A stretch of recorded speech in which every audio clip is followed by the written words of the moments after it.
فرحان بھائی آگے جو 18ویں پارے میں اہم ترین صورت کا ہم آغاز کرنے جا رہے ہیں یہ صورت النور ہے جی اور میں یہ سمجھتا ہوں کہ قرآن مجید کی یہ جو صورت ہے یہ انتہائی اہم ترین صورت ہے اس حوالے سے کہ اس کے اندر جو مضامین بیان کیے گئے ہیں یہ ہم میں سے ہر مسلمان کو بار بار اس کو دہرانا چاہیے اور ہمیں کوشش کرنی چاہیے کہ ہم اپنے بچوں کو اور اپنی نوجوان نسل کو یہ صورت جو ہے اس کی تعلیمات جو ہے وہ ضرور دیں. ویسے تو پورا قرآن ہی پڑھنا چاہیے لیکن بعض کچھ ہوتے ہیں نا خاص مقامات, تو یہ خاص مقامات میں سے سورۃ النور ہے اور میں وقت کی قلت کے پیش نظر ہم اس میں سے چند ایک مضامین ہی ناظرین کا ہم بیان کر سکتے ہیں, وگرنہ یہ صورت کا حرف جو ہے یہ پڑھنے سے تعلق رکھتا ہے. سبحان اللہ. سورۃ النور, اس سورت کے آغاز میں اللہ رب العزت نے جو احکامات بیان کیے ہیں وہ تعزیرات سے تعلق رکھتے ہیں. فرمایا الزانیۃ والزانی فجلدوا کل واحد منہما مئۃ جلدہ, زنا کرنے والی عورت اور زنا کرنے والا مرد ان دونوں میں سے ہر ایک کو 100 کوڑے لگائے جائیں گے. ولا تأخذکم بہما رأفۃ فی دین اللہ ان کنتم تؤمنون باللہ والیوم الآخر, اور دیکھنا اللہ رب العزت کی حدود کو نافذ کرتے ہوئے کسی قسم کا لحاظ جو ہے, کسی قسم کی طرفداری جو ہے وہ تمہارے دل کے اندر ہرگز نہیں آنی چاہیے. ناظرین اکرام, زنا ایسا قبیح ترین فعل ہے کہ اس کی اتنی سخت ترین سزا جو ہے وہ رکھی گئی ہے تاکہ معاشرے میں کوئی اگر ایسے جرم کا ارتکاب کر بھی لیتا ہے تو اس کو وہ عبرتناک سزا دی جائے کہ آئندہ کوئی ایسا جرم کرنے کی جرت بھی نہ کر سکے. جب یہ عبرتناک سزا دی جائے گی تو عزتیں محفوظ رہیں گی, عزتوں کی حفاظت ہوگی, خاندانی نظام جو ہے وہ قائم رہے گا. اور میں یہاں یہ بات بیان کرتا چلوں کہ یہ سزا جو ہے یہ غیر شادی شدہ کے لیے ہے. اگر کوئی شادی شدہ مرد اور عورت زنا کا ارتکاب کرتا ہے, یعنی اپنی بیوی کے علاوہ کسی ایسی عورت کے ساتھ جو اس کی بیوی نہیں ہے, غیر عورت ہے, اس کے ساتھ تعلقات قائم کرتا ہے, شادی شدہ مرد یا شادی شدہ عورت ہو, تو اس کی سزا جو ہے وہ رجم کر دینا ہے. رسول اللہ صلی اللہ علیہ وآلہ وسلم نے مدینہ میں حضرت معاذ بن مالک رضی اللہ تعالیٰ عنہ کے اوپر یہ حد نافذ کی اور مدینہ کی ایک خاتون کے اوپر بھی یہ حد نافذ کی.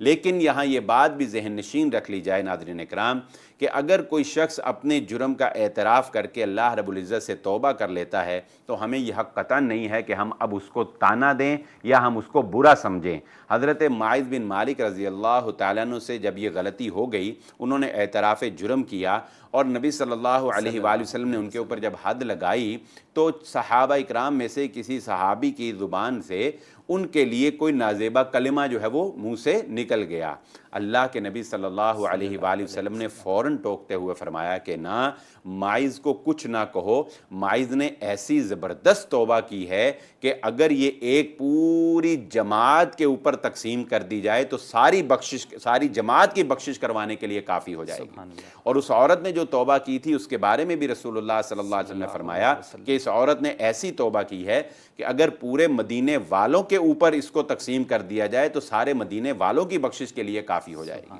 تو ناظرین اکرام, انسان خطا کار ہے, انسان گناہ گار ہے, اس سے غلطی ہو جاتی ہے, لیکن یہ حدود اللہ میں سختی اس لیے رکھی گئی ہے تاکہ عزتوں کی حفاظت ہو سکے اور آئندہ کوئی ایسی جرت نہ کر سکے. اور اس سے آگے چلتے ہیں.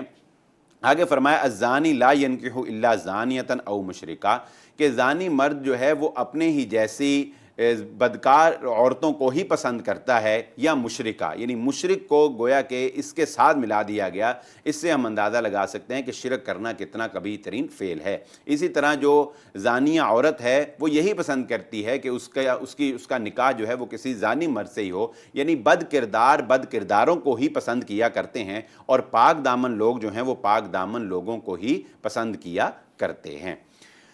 آگے فرمایا والذین یرمون المحصنات ثم لم یأتوا بأربعۃ شہداء فاجلدوہم 80 جلدۃ ولا تقبلوا لهم شہادۃ ابدا واولئک هم الفاسقون. اور یہ اتنا آسان نہیں ہے کہ آپ کسی کو بھی پکڑیں اور اس کے اوپر زنا کی جو ہے وہ تہمت لگا دیں اور پھر اس کے اوپر زنا کی جو ہے وہ حد جاری کر دی جائے. نہیں ناظرین اکرام، زنا اتنا قبیح ترین فعل ہے کہ شریعت یہ چاہتی ہے کہ اس فعل کو جتنا پوشیدہ رکھا جائے، جتنا چھپایا جائے اتنا ہی بہتر ہے. اس کے بارے میں کوئی گفتگو نہ کی جائے، اس کو سر عام بیان نہ کیا جائے، اس کی نیلامی نہ کی جائے. اسی لیے اگرچہ شریعت نے حد تو بہت سخت رکھی ہے، لیکن اس کے ساتھ ساتھ ایک ایسی قید بھی رکھ دی ہے کہ جو پوری ہونا جو ہے وہ انتہائی مشکل ہے. اور وہ اسی لیے رکھی گئی ہے تاکہ زنا کا ارتکاب اگر کوئی کرتا بھی ہے تو وہ توبہ تائب ہو جائے، وہ معافی مانگ لے اور یہ کبھی ترین فعل جو ہے وہ معاشرے میں نہ پھیلنے پائے. اور وہ سزا کیا ہے کہ اگر کوئی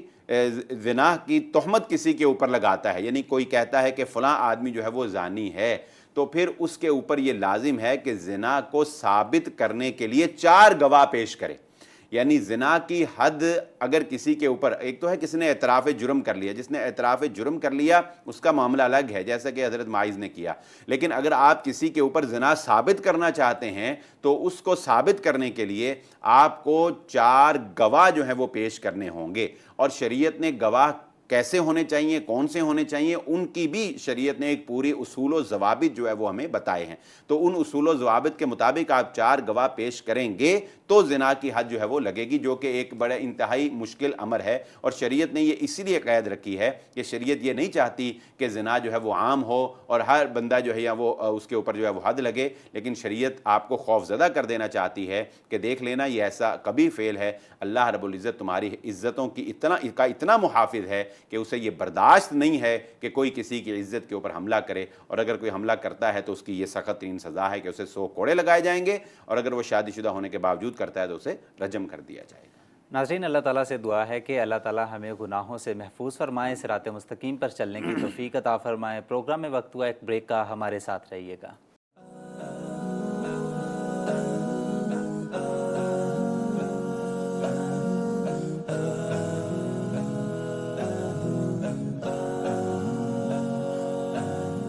ویلکم بیک آفٹر بریک. ناظرین، بریک سے پہلے بات چیت ہو رہی تھی زنا کے بارے میں. شریعت میں زنا کو کس نظر سے دیکھا جاتا ہے، اس کے کیا جو سزا ہے وہ دی جاتی ہے، اور اسی کو کنٹینیو کریں گے. سورۃ النور ہماری کنٹینیو ہے. بلال صاحب سے ریکویسٹ ہے کہ مزید اس میں جو مضامین پیش کیے گئے ہیں وہ آپ تک پہنچائیں. جی بلال صاحب. اعوذ باللہ من الشیطان الرجیم، بسم اللہ الرحمن الرحیم. والذین یرمون المحصنات ثم لم یأتوا بأربعۃ شہداء فاجلدوہم 80 جلدۃ ولا تقبلوا لہم شہادۃ ابدا وأولئک هم الفاسقون. ناظرین اکرام، بریک سے پہلے بات ہو رہی تھی کہ 4 گواہ جو ہے وہ پیش کیے جائیں گے. اب اگر کوئی شخص جو ہے وہ کسی کے اوپر زنا کا الزام لگاتا ہے لیکن اس کے بعد وہ 4 گواہ پیش نہیں کر سکتا، تو شریعت کہتی ہے کہ یہ معمولی بات نہیں ہے کہ کوئی بھی شخص اٹھے اور اٹھ کر ایک دوسرے کے اوپر جو ہے وہ زنا کی تہمت لگانا شروع کر دے. شریعت کہتی ہے کہ ایسی تہمت لگانے والا اگر 4 گواہ پیش نہیں کر سکتا تو اس کا مطلب ہے کہ وہ اپنی بات کو ثابت نہیں کر سکا، فلہذا اس کے اوپر حد قذف لگے گی. حد قذف کیا ہے؟ 80 کوڑے. اس کو جو کسی کے اوپر تہمت لگاتا ہے اور پھر گواہ نہیں پیش کر سکتا، اس کو 80 کوڑوں کی سزا جو ہے وہ دی جائے گی. اور نہ صرف یہ کہ اس کو 80 کوڑوں کی سزا دی جائے گی بلکہ اس کی شہادت یعنی کبھی بھی اس کی گواہی جو ہے وہ قبول نہیں کی جائے گی، سوائے ان لوگوں کے کہ جو توبہ کر لیں اور اس کے بعد جو ہے وہ اپنی اصلاح کر لیں. یعنی کسی مسلمان کی عزت کی آپ اندازہ لگائیں کہ شریعت کتنی محافظ ہے کہ اگر کوئی کسی کی عزت کو تار تار کرنے کی کوشش کرتا ہے تو شریعت اس کو 80 کوڑوں کی سزا سناتی ہے. آگے پھر ایک حکم لعان کا شروع ہوتا ہے. والذین یرمون ازواجہم ولم یکن لہم شہداء الا انفسہم فشہادۃ احدہم 4 شہادات باللہ انہ لمن الصادقین. جب یہ معاملہ چل رہا تھا 4 گواہوں والا، بات چیت ہو رہی تھی، تو اسی وقت صحابہ اکرام کے ذہن میں یہ بات بھی آئی، جن میں سے بعض صحابہ نے نبی صلی اللہ علیہ وآلہ وسلم سے یہ ڈسکس بھی کیا. اور حضرت ہلال بن امیہ رضی اللہ تعالیٰ عنہ نے نبی صلی اللہ علیہ وآلہ وسلم سے اس بات کا اظہار بھی کیا، اور پھر اتفاقاً یہ واقعہ انہی کے ساتھ پیش آ گیا. اور وہ کیا کہ انہوں نے کہا کہ اللہ کے نبی صلی اللہ علیہ وسلم اگر ہم میں سے کوئی اپنی بیوی کو خدا نہ خواستہ ایسے فعل کا ارتکاب کرتے ہوئے دیکھ لیتا ہے تو اب وہ کیا 4 گواہ ڈھونڈنے جائے گا؟ اگر وہ 4 گواہ ڈھونڈنے جائے گا تو اتنے میں تو وہ معاملہ جو ہے وہ یعنی ختم ہو چکا ہوگا، اور 4 گواہ کون ڈھونڈنے جائے اور کیسے جو ہے یہ تو ممکن نہیں ہے، اور اگر وہ اس کو اپنے ساتھ رکھے تو یہ بھی ممکن نہیں ہے۔ اور ایک حل یہ ہے کہ وہ اس کو طلاق دے دے تو طلاق دے دی، لیکن جو دل کے اندر ایک کوفت اور جو دل کے اندر ایک غبار جمع ہوگا اس کا کیا علاج ہے کہ اس کو جو ہے بس طلاق دے کے جو ہے وہ ختم کر دیا جائے، لیکن اس نے جو اس کا گھر برباد کیا، جو اس کی عزت جو ہے تار کی، اس کا کیا ہوگا؟ تو ایسا کوئی نہیں ہونا چاہیے۔ تو اس کے بعد جو ہے ایک صحابی جو ہیں ان کے ساتھ یہ واقعہ پیش آ گیا کہ انہوں نے اپنی بیوی کو اس فعل کا ارتکاب کرتے ہوئے دیکھ لیا۔ اللہ کے نبی صلی اللہ علیہ وآلہ وسلم کے پاس جب اس معاملے کو رکھا گیا تو نبی صلی اللہ علیہ وآلہ وسلم پر پھر یہ آیات جو ہیں لعان کا یہ حکم جو ہے وہ نازل ہوا کہ اگر کوئی خامند اپنی بیوی کو زنا کرتے ہوئے دیکھ لیتا ہے تو اس کے لیے اب کیا حکم ہے؟ کیا وہ بھی 4 گواہ پیش کرے؟ یعنی اگر وہ اپنی بیوی پر الزام لگاتا ہے تو کیا وہ 4 گواہ پیش کرے؟ اگر وہ گواہ پیش نہیں کرتا ہے تو کیا اس کے اوپر حد قذف لگے گی؟ نہیں، خامند کے لیے معاملہ جو ہے وہ اس سے الگ ہے، اور وہ کیا ہے کہ وہ لعان کروایا جائے گا۔ لعان کیا ہے؟ وہ اللہ رب العزت نے سورۃ النور کی آیت نمبر 6 میں جو ہے وہ ذکر کیا کہ فشہادۃ احدہم 4 شہادات، کہ مرد جو ہے وہ 4 مرتبہ قسم کھائے گا کہ انہ لمن الصادقین، کہ مرد جو ہے وہ سچا ہے، یعنی اپنے الزام میں سچ بول رہا ہے۔ والخامسۃ ان لعنۃ اللہ علیہ ان کان من الکاذبین، اور 5ویں مرتبہ مرد یہ قسم کھائے گا کہ اس پر اللہ کی لعنت ہو اگر اس نے جھوٹا الزام لگایا ہوا ہو۔ تو یہ قسمیں کھانے کے بعد مرد جو ہے وہ بری ذمہ ہو جائے گا، کس سے؟ حد قذف سے، یعنی اگر وہ 5 قسمیں یہ اٹھا لیتا ہے تو اب اس کے اوپر تہمت لگانے کی جو حد تھی وہ نہیں لگے گی۔ ناظرین اکرام، یہاں میں بات ذکر کرتا چلوں کہ جب حضرت ہلال بن امیہ رضی اللہ تعالیٰ عنہ یہ قسمیں اٹھا رہے تھے تو آخری قسم جب 5ویں قسم اٹھانے کی باری آئی تو نبی صلی اللہ علیہ وآلہ وسلم نے ان کو روک کر تلقین فرمائی کہ دیکھنا آخرت کا عذاب بہت سخت ہے، دنیا کا عذاب جو ہے وہ عارضی ہے۔ یعنی آپ نے تلقین فرمائی کہ اگر تم جھوٹے ہو تو ابھی بھی موقع ہے، لیکن اگر تم نے یہ 5ویں قسم بھی کھا لی تو پھر تم اللہ رب العزت کے عذاب کے مستحق ہو جاؤ گے، یعنی تم جھوٹے ہو گے، ایک پاک دامن عورت کے اوپر تم نے جھوٹا الزام لگایا۔ لیکن وہ کہتے ہیں کہ نہیں، اللہ کی قسم میں پہلے بھی سچا تھا اور میں اب بھی سچا ہوں، اور یہ کہہ کر انہوں نے یہ قسم اٹھا لی۔ اس کے بعد ناظرین کرام باری آتی ہے عورت کی، وَيَدْرَوْ عَنْهَا الْعَذَابَ أَن تَشْهَدَ 4 شَهَادَاتٍ بِاللَّهِ إِنَّهُ لَمِنَ الْكَاذِبِينَ، اور عذاب کو یعنی زنا کا جو عذاب جو سزا ہے وہ عورت سے بھی ساقط ہو جائے گی۔ کب؟ کہ وہ قسمیں اٹھائے 4 مرتبہ کہ وہ مرد جو ہے وہ جھوٹا ہے، یعنی مرد نے جو الزام لگایا ہے وہ جھوٹا ہے۔ 4 مرتبہ عورت جو ہے بیوی جو ہے وہ قسمیں اٹھائے گی۔ وَالْخَامِسَةَ أَنَّ غَضَبَ اللَّهِ عَلَيْهَا إِن كَانَ مِنَ الصَّادِقِينَ، اور 5ویں مرتبہ عورت یہ قسم اٹھائے گی کہ اللہ کا اس پر غضب ہو اگر وہ مرد جو ہے وہ سچ بولنے والوں میں سے ہو۔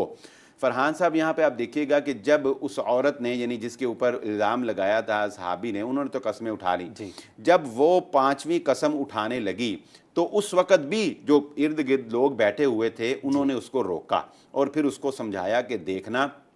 یہ اگر تم غلط بیانی کر رہی ہو تو ابھی موقع ہے، باز آ جاؤ، ابھی آخرت کے عذاب سے تم بچ جاؤ گی۔ لیکن یہ جو تعصب ہوتا ہے یا خاندان کا نام ہوتا ہے یا لوگ کیا کہیں گے، یہ جو بات ہے نا، یہ ہم سے بہت سے گناہ جو ہے وہ کروا لیتی ہے۔ تو ناظرین کرام، اس عورت نے تھوڑا سا توقف اختیار کیا، تھوڑی سی وہ ٹھہری، تھوڑا سا سوچا سمجھا، لیکن اس کے بعد اس نے یہ جملہ کہا کہ میں اپنے خاندان کو رسوا نہیں کروں گی، اور اس کے بعد اس نے 5ویں قسم بھی اٹھا لی۔ رسول اللہ صلی اللہ علیہ وآلہ وسلم نے وہ اس عمل سے وہ پریگننٹ بھی ہوئی تھی، اللہ کے نبی صلی اللہ علیہ وآلہ وسلم نے ان دونوں کے درمیان جو ہے وہ جدائی کروا دی، اور اس کے بعد نبی صلی اللہ علیہ وآلہ وسلم نے صحابہ کرام کو کہا کہ اس کے ہاں جب اولاد ہو، بچہ پیدا ہو تو دیکھنا کہ وہ کیسا ہے، اگر وہ ایسا ہوگا تو وہ اس کے یعنی حقیقی جو خامن تھا اس جیسا ہے، اور اگر وہ ایسا ہوگا یعنی جس کے ساتھ زنا کا الزام تھا تو پھر وہ اس کا ہی نطفہ ہوگا۔ تو صحابہ کرام نے جب وہ بچہ پیدا ہوا تو اس کے جو علامات اور خد و خال جو اس کے نقش و نگار نبی صلی اللہ علیہ وآلہ وسلم کو بتائے، اس سے بھی یہی بات ثابت ہوئی کہ یہ بچہ جو ہے یہ زنا سے ہی پیدا ہوا، اور وہ صحابی جو ہیں وہ اپنے اس دعوے میں سچے تھے۔ اللہ رب العزت ہم سب کی عزتوں کی حفاظت فرمائے۔ سورۃ النور میں آگے پھر ایک بہت ہی اہم واقعہ جو ہے وہ بیان ہونے جا رہا ہے۔ ان الذین جاؤوا بالافک عصبۃ منکم لا تحسبوه شرا لکم بل هو خیر لکم لکل امرئ منہم ما اکتسب من الاثم۔ یہ واقعہ جسے واقعہ افک کے نام سے تاریخ کے اندر جانا جاتا ہے، یہ حضرت عائشہ صدیقہ رضی اللہ تعالی عنہا کے اوپر الزام لگانے کا واقعہ ہے۔ ناظرین کرام، اس واقعے کے دو پہلو ہیں۔ پہلا پہلو کیا ہے کہ حضرت عائشہ صدیقہ رضی اللہ تعالی عنہا جو ہے وہ خود بیان کرتی ہیں۔ حضرت عائشہ صدیقہ رضی اللہ تعالیٰ عنہ فرماتی ہیں کہ نبی صلی اللہ علیہ وآلہ وسلم جب کسی غزوہ پر جایا کرتے تھے تو آپ صلی اللہ علیہ وآلہ وسلم اپنی ازواج کے مابین قرہ ڈالا کرتے تھے، جس کے نام کا قرہ نکلتا تھا وہ نبی صلی اللہ علیہ وآلہ وسلم کے ساتھ تشریف لے جاتی تھی۔ تو اس جنگ میں حضرت عائشہ صدیقہ رضی اللہ تعالی عنہ کے نام کا قرہ جو ہے وہ نکلا، اور حضرت عائشہ صدیقہ رضی اللہ تعالیٰ عنہ نبی صلی اللہ علیہ وآلہ وسلم کے ساتھ روانہ ہوتی ہیں۔ وہ خود فرماتی ہیں کہ ایک جگہ پر قافلہ جو ہے اس نے پڑاؤ کیا تو انہیں قضائے حاجت کے لیے جو ہے وہ تھوڑا سا سائڈ پہ جانا پڑا۔ تو جب وہ باہر گئیں تو واپس آتے ہوئے ان کا ہار جو ہے وہ گر گیا، تو وہ ہار کو تلاش کرنے کے لیے تھوڑا سا ان کو ٹائم زیادہ لگ گیا، تو قافلہ جو ہے وہ روانہ ہو گیا۔ اور وہ کہتی ہیں کہ ہوتا اس طرح تھا کہ ہم لوگ جو ہیں، یعنی اس وقت کی خواتین وہ خود کہتی ہیں کہ وہ اتنی ہیلدی نہیں ہوتی تھی بلکہ سمارٹ سی ہوتی تھی، کوئی اتنا زیادہ وزن نہیں ہوتا تھا، تو وہ ہودی جس میں، یا جسے ہم عام طور پہ اپنی زبان میں ڈولی کہتے ہیں نا، اس میں خواتین بیٹھ جاتی تھیں اور اس کو اٹھا کر اونٹ کے اوپر رکھ دیا جاتا تھا۔ تو وہ کہتی ہیں کہ میرا اس میں بیٹھنا یا نہ بیٹھنا کوئی اتنا وزن تو ہوتا نہیں تھا، تو صحابہ نے 4 آدمی اس کو اٹھاتے تھے، تو انہوں نے سمجھا کہ حضرت عائشہ، جب اعلان ہوا نا کہ قافلہ کوچ کرنے لگا، کوچ تو اعلان ہوتا تھا تو خواتین اس میں آ کے بیٹھ جاتی تھیں، تو کہتی ہیں کہ اعلان ہوا اور انہوں نے اسی طرح جو ہے وہ اس کو اٹھایا اور اٹھا کر جو ہے وہ اونٹنی کے اوپر رکھ دیا اور وہ قافلہ جو ہے وہ روانہ ہو گیا۔ تو عائشہ کہتی ہیں کہ جب میں وہاں پر آئی میں نے دیکھا کہ سارے جو ہے وہ جا چکے ہیں، تو خیر کہتی ہیں کہ میں نے سوچا کہ کوئی بات نہیں ہے، غلطی ہو گئی، انہیں میرا پتہ نہیں چلا، تو یہ ہے کہ تھوڑی دور جائیں گے آگے کہیں جہاں پڑاؤ کریں گے تو انہیں میں دیکھیں گے تو میں نہیں ہوں گی تو واپس آ جائیں گے مجھے لینے کے لیے۔ تو حضرت عائشہ صدیقہ رضی اللہ تعالیٰ عنہ جو ہے وہ فرماتی ہیں کہ میں اپنی چادر اوڑھ کر جو ہے وہیں پر لیٹ گئی۔ تو ایک صحابی جو ہیں ان کو یہ عادت تھی کہ وہ صبح دیر تک سوتے تھے۔ ہمارے یہاں بھی بعض لوگوں کو عادت ہوتی ہے نا، ہمیں ران ہوتے ہیں 12 بجے تک سوتے ہی رہتے ہیں، لیکن بعض لوگوں کو عادت ہوتی تو وہ لیٹ سوئے رہتے تھے۔ تو وہ جو ہے جب وہ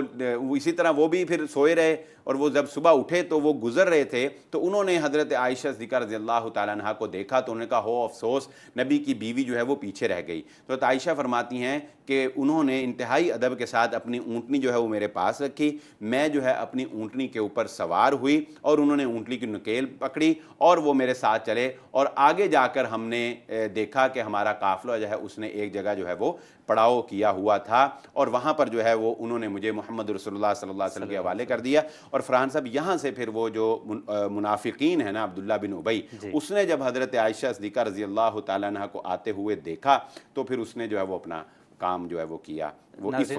ناظرین کرام، پروگرام کا سلسلہ کنٹینیو رہے گا اور یہ واقعہ آگے کیا ہوا اس کو بھی ہم بیان کریں گے بریک کے بعد۔ یہاں پر ٹائم ہوا ہے بریک کا، آپ لوگ ہمارے ساتھ رہیے گا۔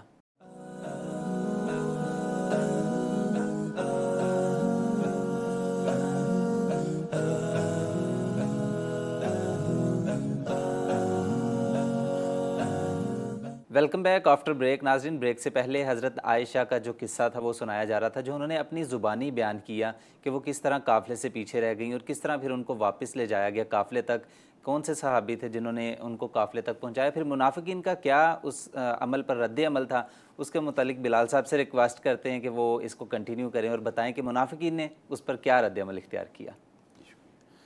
جی تو ناظرین کرام، بریک پر جانے سے پہلے ہم بات کر رہے تھے کہ حضرت عائشہ صدیقہ رضی اللہ تعالی عنہ پھر اس قافلے کے ساتھ آ ملی، لیکن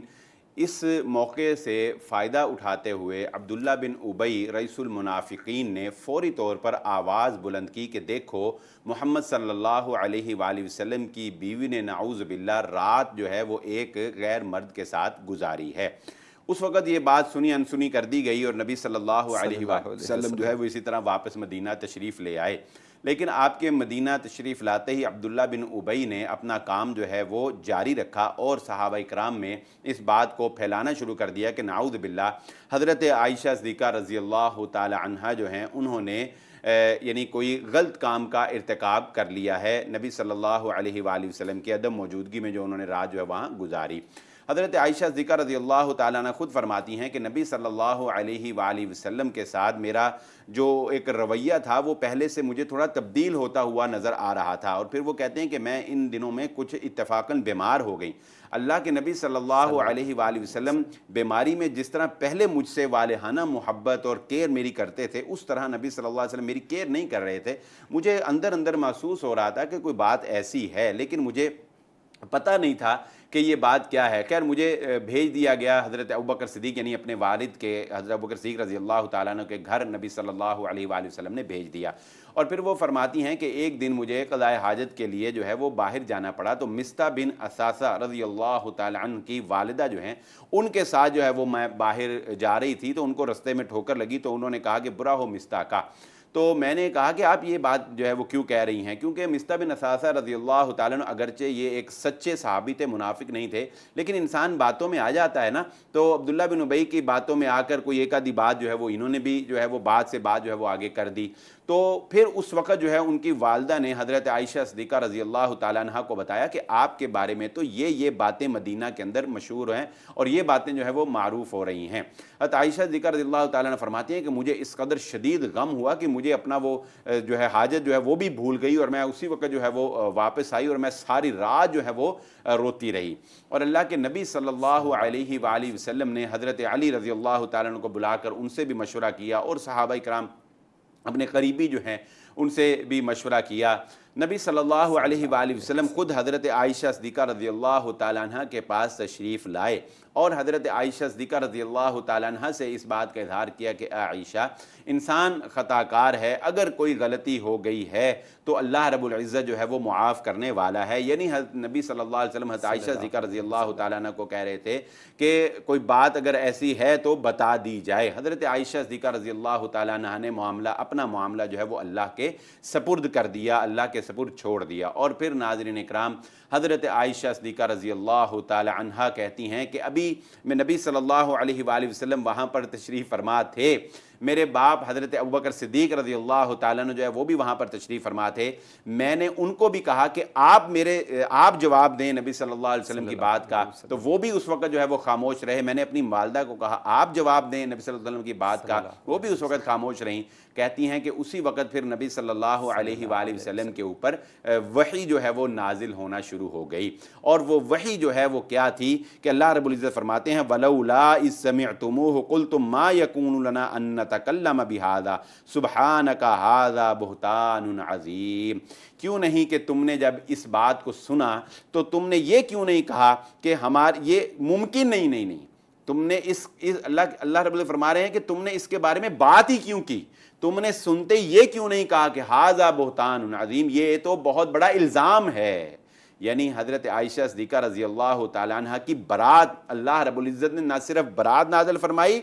بلکہ مسلمانوں کو یہ بات کہی کہ تمہیں کہنا چاہیے تھا کہ ہم ایسی بات سوچ بھی نہیں سکتے، یہ ہم ممکن ہی نہیں کہ ہم اس کے بارے میں کوئی بات کریں، اور سنتے ہی عبداللہ بن ابی کی بات بجائے اس کے کہ تم اس پر جو ہے وہ پریشانی کے عالم میں اتنا وقت جو ہے وہ گزار دیتے، تمہیں فوراً کہنا چاہیے تھا کہ یہ بہتان عظیم ہے۔ گویا کہ نبی صلی اللہ علیہ وآلہ وسلم کی زوجہ محترمہ حضرت عائشہ صدیقہ رضی اللہ تعالیٰ عنہ کی برات قیامت تک کے لیے اللہ رب العزت نے قرآن مجید کا حصہ بنا دیا۔ عائشہ فرماتی ہیں کہ مجھے یہ تو یقین تھا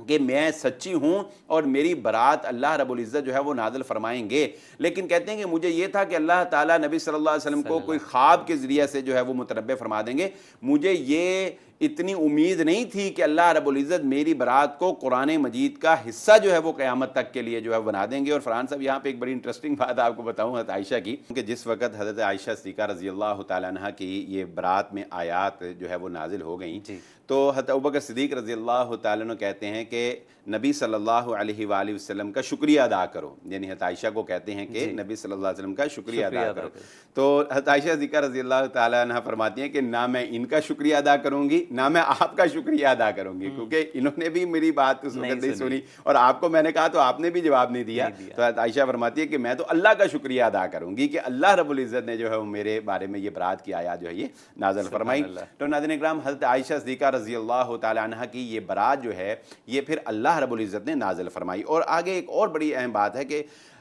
حضرت ابوبکر صدیق رضی اللہ تعالیٰ عنہ جو ہیں یہ مصطح بن اثاثہ رضی اللہ تعالیٰ عنہ کی کفالت کیا کرتے تھے، یعنی ان کا ماہانہ خرچ جو ہے بغیر کسی خدمت کے، یعنی ایک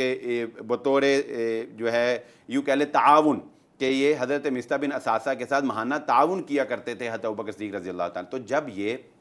حضرت مصطح بن اثاثہ جو ہیں جب ان کی زبان سے بھی کچھ جو ہے اس میں شرکت ہو گئی نا، تو اب بیٹی کا معاملہ بڑا نازک معاملہ ہوتا ہے ایک باپ کے لیے، تو حضرت ابوبکر صدیق رضی اللہ تعالیٰ عنہ نے قسم اٹھا لی اور قسم اٹھا کر کہا کہ میں آج کے بعد مصطح کی کفالت نہیں کروں گا۔ اللہ رب العزت نے اس پر بھی آیات نازل فرمائیں اور فرمایا وَلَا يَأْتَلِ أُولُو الْفَضْلِ مِنْكُمْ وَالسَّعَةِ أَنْ يُؤْتُوا أُولِي الْقُرْبَى وَالْمَسَاكِينَ وَالْمُهَاجِرِينَ فِي سَبِيلِ اللَّهِ، کہ دیکھو تم میں سے جو صاحب فضل لوگ ہیں، اولو الفضل، جو فضل والے لوگ ہیں نا، ان کے یہ شایان شان نہیں ہے کہ ان کو اللہ رب العزت نے یہ وسعت دی ہے کہ وہ ایسی قسمیں اٹھائیں اور وہ اپنے اقربا اور مساکین اور مہاجرین جو ہیں ان ہجرت کرنے والے اللہ کے راستے میں ان سے اپنا ہاتھ جو ہیں وہ روکیں۔ یعنی حضرت ابوبکر صدیق رضی اللہ تعالیٰ عنہ کو یہ سمجھایا گیا کہ یہ معاملہ جو آپ مصطح کے ساتھ کرتے ہیں یہ تو اللہ کی رضا کے لیے ہے، اپنی ذاتی کسی وجہ سے آپ جو ہے اس معاملے میں رکاوٹ پیدا نہ کیجئے۔ تو پھر حضرت ابوبکر صدیق رضی اللہ تعالیٰ عنہ نے اپنی قسم جو ہے اس کا کفارہ ادا کر کر دوبارہ سے حضرت مصطح بن اثاثہ رضی اللہ تعالیٰ عنہ کی کفالت جو ہے وہ شروع کر دی۔ سورہ نور کے آگے پھر ایک بہت ہی اہم حکم ہے، اللہ رب العزت فرماتے ہیں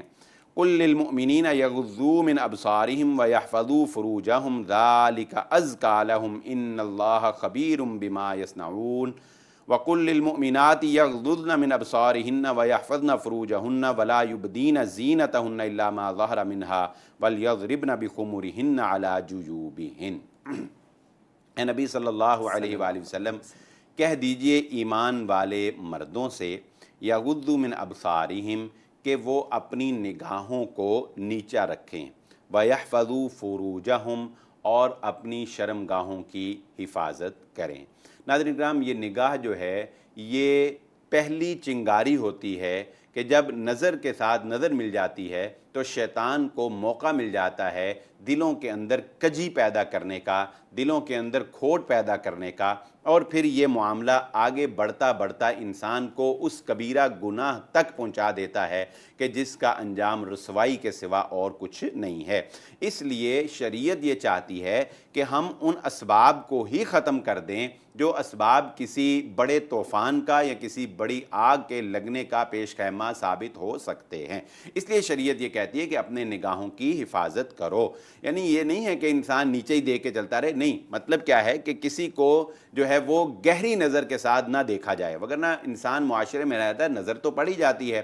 لیکن رسول اللہ صلی اللہ علیہ وآلہ وسلم نے حضرت علی رضی اللہ تعالیٰ کو فرمایا تھا کہ فَإِنَّ لَكَ الْأُولَىٰ کہ ایک نظر جو ہے وہ تجھے معاف ہے، لیکن اس کے پیچھے دوسری نظر جو ہے وہ نہیں جانی چاہیے۔ یعنی یہ، اور ایک نظر بھی یہ نہیں ہے کہ ایک نظر میں ہی سارا جو ہے وہ فرحان صاحب اس کا جو ہے وہ ایکس رے کر دیا جائے۔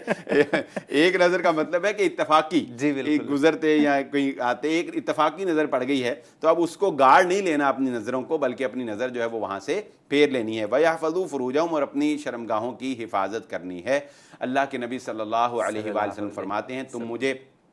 دو چیزوں کی حفاظت کی جو ہے وہ ضمانت دے دو، ایک اپنی شرمگاہ کی حفاظت کی اور ایک اپنی زبان کی حفاظت کی، میں تمہیں جنت کی ضمانت دیتا ہوں۔ اور یہ حکم اتنا اہم ہے کہ اس حکم کو مردوں کے لیے الگ بیان کیا گیا، مگر نہ عام طور پہ ہم دیکھتے ہیں کہ احکامات جب مردوں کے لیے بیان کیے جاتے ہیں تو خواتین بھی اس میں شامل ہوتی ہیں، لیکن یہاں پر مردوں کے لیے الگ بیان کیا گیا اور خواتین کے لیے الگ بیان کیا گیا، اور فرمایا کہ مومنات یعنی مومن خواتین سے بھی کہو کہ وہ اپنی نگاہوں کو نیچا رکھیں اور اپنی شرمگاہوں کی حفاظت کریں، وَلَا يُبْدِينَ زِينَتَهُنَّ إِلَّا مَا ظَهَرَ مِنْهَا، اور اپنی زینت جو ہے اس کو ظاہر نہ کریں، اپنی زینت جو ہے اس کا اظہار نہ کریں، الا ما ظاہر منہا، مگر جو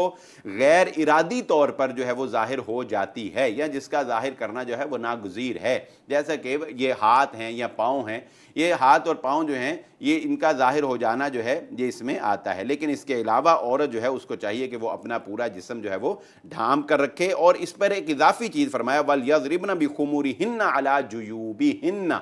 اور اپنے آپ کو ڈھانپنے کے بعد ان کو چاہیے کہ دوپٹہ بھی لے کر رکھیں، یعنی اپنے سینے کے اوپر دوپٹہ جو ہے اس کا بھی اہتمام کریں۔ یہ ایک اضافی چیز جو ہے خواتین کو اپنے آپ کو ڈھانپنے کے لیے اس کا اہتمام جو ہے وہ کرنا چاہیے۔ سورۃ النور کے مضامین تو اور بھی ناظرین کرام انتہائی اہم ہے، لیکن ہمارا وقت جو ہے وہ اجازت نہیں دیتا، لیکن میری آپ سے یہ گزارش ہے کہ یہ ہم نے صرف آپ کو ایک تعارف پیش کرنا ہے۔ یہ جو خلاصہ قرآن کا الحمدللہ پروگرام ہمارا جاری ہے، یہ آپ کو صرف قرآن کا ایک تعارف اور شوق پیدا کرنا ہے کہ آپ کو اندازہ ہو جائے کہ قرآن کے اندر کس کس طرح کے مضامین ہیں، کیا کیا ہمیں جو ہے وہ قرآن سکھاتا ہے، تاکہ آپ اس قرآن مجید کو پھر باقاعدہ جو ہے وہ اہتمام کے ساتھ پڑھ سکیں۔ ناظرین کرام، اللہ تعالیٰ سے دعا ہے کہ ان تمام امور سے اللہ تعالیٰ ہمیں محفوظ رکھیں جن کی ممانعت شریعت میں ہمیں بتائی گئی ہے۔ پروگرام کا وقت ختم ہوا چاہتا ہے، آپ نیچے دیے گئے لنکس پر اپنا فیڈ بیک ضرور دیا کریں۔ اس کے علاوہ آپ ہمارا یوٹیوب چینل ضرور سبسکرائب کریں، اس کا بیل آئیکن پریس کریں تاکہ لیٹسٹ ویڈیو آپ تک پہنچتی رہیں۔ انسٹاگرام، فیس بک، ٹویٹر پر بھی ہمیں فالو کر سکتے ہیں۔ اپنا بہت سا خیال رکھیں، ہمیں اجازت دیں، کل پھر ملاقات ہوگی۔ اللہ نگہبان۔